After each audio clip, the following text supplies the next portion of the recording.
Sunday vlog பார்க்கலாமா? இன்னைக்கு non veg தான் ஸ்பெஷல். சிக்கன் வந்து சாப்பாடு வந்து ஆல்ரெடி ரெடி ஆயிடுச்சு. இப்போ சிக்கன் மட்டும் தான் பொரிக்கணும். சிக்கனை வந்து நல்லா வந்து மசாலா போட்டு தயிர் போட்டு நல்லா ஊற வச்சிருக்கோம். இப்போ வந்து அதை வந்து பொரிச்சு எடுத்துக்கலாம். கடாய் காய்ச்சதுக்கப்புறமா ஆயில் சேர்த்துக்கலாம். ஆயில் சூடானதுக்கப்புறம் நம்ம ஊற வச்சிருக்க சிக்கன் எடுத்து இதில் சேர்த்துக்கலாம்.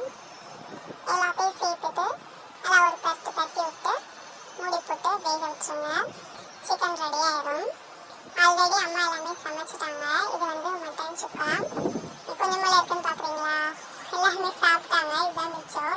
இது வந்து நாட்டுக்கோழி வந்து கிரேவி மாதிரி வச்சுருந்தாங்க. இது வந்து நாட்டுக்கோழி குழம்பு. எல்லாரும் சாப்பிட்டதுனால இது மிச்சம். இல்லை நான் மட்டும் தான் சாப்பிடல. நான் வந்து சிக்கன் ரெடி ஆகுதுன்னு சொல்லிட்டு நான் சாப்பிடாம இருக்கேன். நல்லா எலும்பு போட்டு தண்ணி குழம்பா நாட்டுக்கோழி குழம்பு வந்து வச்சுட்டாங்க. அது வந்து டேஸ்ட் வந்து உண்மையிலே சூப்பராக இருக்கும். இதுதான் இன்னைக்கான ஸ்பெஷல் எங்கள் வீட்டில். அதுக்கப்புறம் நான்வெஜ்னாலே ரசம் இருந்தால் தான். ரசம் இல்லாட்டினா எப்படின்னு சொல்லிட்டு ஃபைனலாக ரசமும் வச்சாச்சு. ரசமும் ரெடி ஆயிடுச்சு. சண்டே சமையல் இன்னைக்கு இதுதான். உங்கள் வீட்டில் என்ன சமையல் சொல்லிட்டு எல்லோரும் கமெண்ட் பண்ணுங்கள். இப்போ வந்து இதுதான் மதியத்துக்கான லஞ்ச். இப்போ வந்து நைட்டுக்கு வந்து என்னென்னா மட்டன் சுகா வச்சுருந்தோம்ல, மிச்சம் இருந்த மட்டனை வச்சு எலும்பு போட்டு மட்டன் குழம்பா வச்சாச்சு. நைட்டு தோசைக்கு சாப்பிட நல்லா இருக்கும்னு சொல்லிட்டு அதான் இப்போ குக்கரில் வந்து கொதிச்சிட்ருக்கு.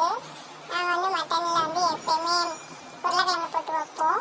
உருளைக்கிழங்கு எலும்புது நல்லி எலும்பு கொதிச்சிருச்சு. இதுவும் ரெடி ஆகிடுச்சு. இதுக்கு தாளிப்பு மட்டும்தான் கொடுக்கணும். இங்கிட்ட வந்து தாளிப்பு ரெடி ஆகுது. அதை கொட்டிட்டோம்னா மட்டன் குழம்பும் ரெடி ஆயிடும். டேஸ்ட் வந்து உண்மையிலே அல்டிமேட்டாக இருக்கும். நைட் இட்லி தோசைக்கு சாப்பிட உண்மையிலே டேஸ்ட்டாக நல்லாயிருக்கும். பாருங்கள், கொதிக்கும் போதே நல்லாயிருக்கு. சாப்பிடும் போல் இருக்குது. நைட்டு எதுனா சாப்பிட்டோம்னா டேஸ்ட்டு நல்லாயிருக்கும். உருளைக்கிழங்கு போட்டு தான் வைப்போம். உருளைக்கிழங்கு டேஸ்ட் சூப்பராக இருக்கும். நல்லா நல்லி எலும்போட மட்டன் குழம்பு சூப்பராக ரெடி ஆயிடுச்சு. உங்கள் வீட்டில் லஞ்ச் என்னன்னு சொல்லிட்டு மறக்காமல் எல்லாரும் கமெண்ட் பண்ணுங்கள். மட்டன் குழம்பு ரெடி. நான் வந்து என்ன சாப்பிடாம இருக்கேன்னு சொன்னீங்களா, இப்போ நான் சாப்பிட போகிறேன். இவ்வளோ இருக்குது, ஆனால் எதுவுமே எனக்கு சாப்பிட தோணல. சிக்கன் இருக்கிறதுனால சிக்கன் ரசம் மட்டும் வச்சு நல்லா ஒரு பிடிக்க வேண்டியது தான். இதுவே சிம்பிளாக நல்லா வயிறார திருப்தியாக இருக்கும்.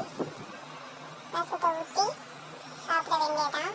சிக்கன் சிக்கன் வந்து இது வந்து சாதத்தோட பிசைஞ்சு சாப்பிட்டோம்னா டேஸ்ட் வந்து உண்மையிலே அல்டிமேட்டாக இருக்கும். இந்த மாதிரி சாப்பிட்ருக்கீங்களா? அதுக்கப்புறம் இவ்வளோ சாப்பிட்டதுக்கு வந்து எனர்ஜியாக இருக்குன்றதுக்காண்டி ஃபைனலாக ஐஸ்கிரீமோட நல்லா ஜில்னஸோட ஐஸ்கிரீம் சாப்பிட்டு இன்னைக்கான டேவை முடிச்சாச்சு. இன்னைக்கு உங்கள் வீட்டில் என்னன்னு